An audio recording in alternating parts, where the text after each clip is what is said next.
आपके REET L1 syllabus में एक टेंस टॉपिक भी डाल रखा है। अब टेंस में से क्वेश्चन कैसे बनेगा? क्वेश्चन बनने का तरीका है कि भाई आपके सब्जेक्ट वर्ब एग्रीमेंट पूछ लेगा, या फिर आपको क्या करेगा, सेंटेंस देके एक पूछ लेगा कि ये कौन से टेंस का है, या फिर कोई एडवर्ब देगा, उस एडवर्ब से हमें पहचान करने की कौन सा टेंस है। लेकिन मुझे जहाँ तक लगता है कि ज़्यादा जो संभावना बनती है वो कंडीशनल सेंटेंस में से पूछ लेगा वो।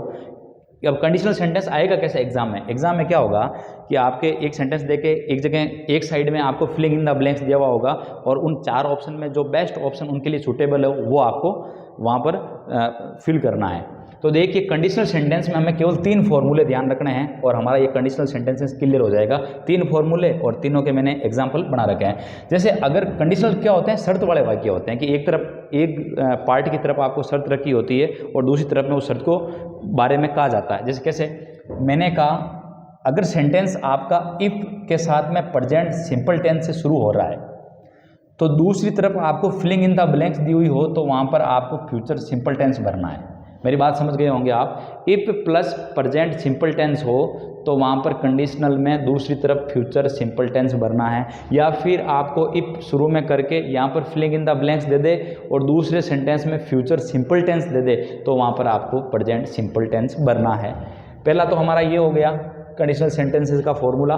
दूसरा है कि इफ के साथ में अगर आपका पास्ट सिंपल टेंस आ जाए तो दूसरी तरफ आपको फिलिंग इन द ब्लैंक्स में वुड या कुड के साथ में वर्ब की फर्स्ट फॉर्म का प्रयोग करना है। तीसरा हमारा फॉर्मूला है कि इफ के साथ में अगर आपका पास्ट परफेक्ट टेंस आ जाए तो दूसरी तरफ फिलिंग इन द ब्लैंक्स में आपको वुड या कुड के साथ हैव लगाकर वर्ब की थर्ड फॉर्म का प्रयोग करना है। मेरे कहने का मतलब है कि अगर ये वाला पार्ट दे तो ये भरना है और ये वाला पार्ट दे तो ये भरना है। देखो सेंटेंस से समझते हैं। एग्जाम्पल फर्स्ट का लेते हैं कि इफ के साथ में प्रेजेंट सिंपल टेंस, तो मैंने कहा if I go to Agra, तो दूसरी तरफ आपको क्या यहाँ पर ये हटा देगा एग्जामिनर, यहाँ पर अब 4 ऑप्शन दे देगा आपको कि यहाँ पर आपके क्या भरा जाएगा। तो यहाँ पर देखिए इफ के साथ में प्रेजेंट सिंपल टेंस हमने देख लिया, ये भाई प्रेजेंट सिंपल टेंस है, और इसके साथ में हमें क्या भरना है, फ्यूचर सिंपल।